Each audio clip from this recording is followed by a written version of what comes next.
Jẹ́ n rọ́pẹ́ rere dá o. Aláràbí jẹ́ n rọ́pẹ́ rere dá. Má jẹ́ n dúpẹ́ túláàsì. Má sì jẹ́ n dúpẹ́ tipátipá. Nínú ọdún yìí tẹbí tará tọmọ, Olúwa jẹ́ ká gbogbo wa rí ọpẹ́ rere dá.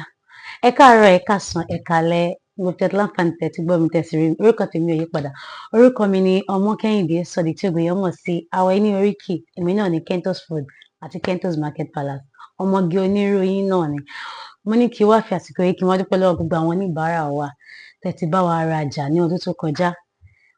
Ẹ̀yin tí ẹ refer wa náà, a dúpẹ́ o. A dúpẹ́, a dúpẹ́, a dúpẹ́, a dúpẹ́. Gbogbo ẹ̀yin tẹ́ mú ọwọ́ sápò tẹ́ fi rajà lọ́wọ́ wa, tẹ́ fi patronize wa. Iná ò ní tán lọ́wọ́ yín lágbára Ọlọ́run bí tẹ́ ti rí owó náà. Ọlọ́run ọba mi ò ní jẹ́ kó tán. Ní inú ọdún yìí, ẹ máa rí ojú mi dáadáa. Màá sì máa bá wa sọ̀rọ̀ ìṣítí àti ọ̀rọ̀ ìyànjú. A máa gbára wa nímọ̀ràn bá a ṣe lè tẹ̀síwájú.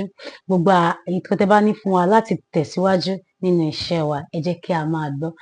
A gbà ládùúrà pé nínú ọdún yìí, bí gíga gíga ni gbogbo wa máa lọ. Gbogbo nǹkan tá bá fà nínú ọdún yìí, ọwọ́ wa máa tó. Tá bá ṣe ń le lágbára Ọlọ́run, a máa bá. A ní rìn níjọ́ tẹ́bí bá ń pa ọ̀nà lágbára Elédùmarè ọba. Èmi náà ni ọmọ yín tí gbogbo yín mọ̀ sí Awẹ́ ní oríkì.